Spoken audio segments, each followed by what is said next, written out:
With home ownership being very unaffordable for the better part of 2 years, that would naturally cause a huge shift in demand from people in Canada's more expensive real estate markets, especially for first-time homebuyers who were right on the cusp of purchasing to opt to have to rent until the numbers started making sense on a monthly basis, which has happened, and we'll be going over that shortly. In the second quarter of 2024, there were a total of 30,100 units listed for rent through the Toronto Regional Real Estate Board, which was up a drastic 51% relative to the second quarter last year in 2023.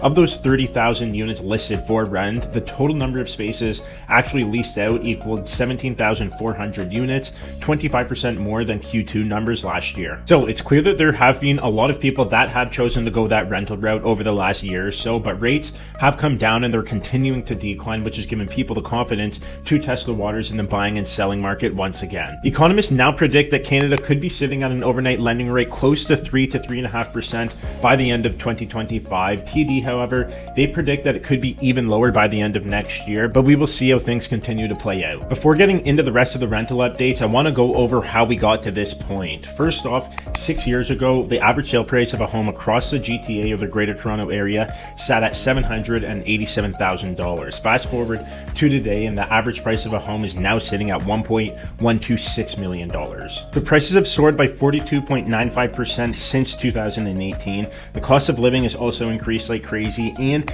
developers are holding back much needed supply from the market. It's estimated that 75 condo projects or 24,000 units are on pause right now, and this all puts pressure on the rental market. Welcome back to the channel. If you're new here, my name is Trey, folks, and I love helping awesome people just like you navigate the real estate market here in the city of Toronto and the GTA. I enjoy making educational videos just like this one here to ensure that you're up to date and you know exactly what's happening here in the city. If you would like to connect, or if you have any real estate questions at all, please feel free to book a call with me directly by using that first link down below to schedule a call and pick a time that is convenient for you. Lastly, if you enjoy this type of content right here, I would like to ask if you would be kind enough to drop a thumbs up and subscribe to the channel. Now, let's get back to the good stuff. In August 2024, rents in the city of Toronto have eased ever so slightly to an average rental rate of $2,428 for a one-bedroom unit, represented by just a 0.6% decrease from a month prior. The average two-bedroom unit came in at $3,160,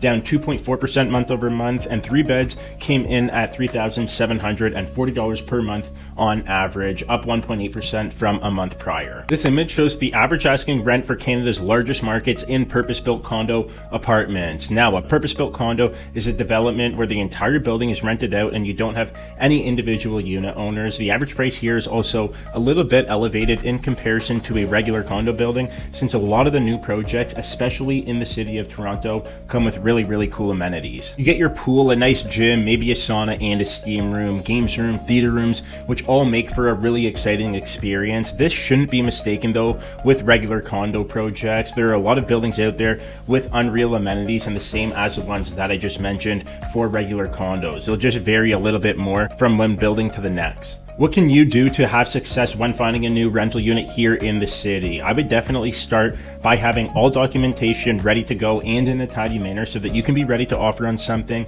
if it does check all the boxes for you. The most common list of documents that you'll need handy is an up-to-date credit report within the last 2 to 4 months, a letter of employment stating your job position, salary, and length of employment if possible, recent pay stubs from that job, a complete rental application with past work experience, and a list of references who can be contacted, and a piece of valid ID. Prepping these documents ahead of time will ensure that you can move quickly and will also allow you to be fully aware of the strength of your profile so that you're not caught off guard by anything. A huge positive for those starting their searches right now is that we're kind of through the craziness of the back to school rush, and most people have actually settled back into their jobs at the beginning of September. So finding a nice and suitable place for yourself should be a little bit easier for you in the coming months. Thank you so much for tuning in again, and we'll catch you later.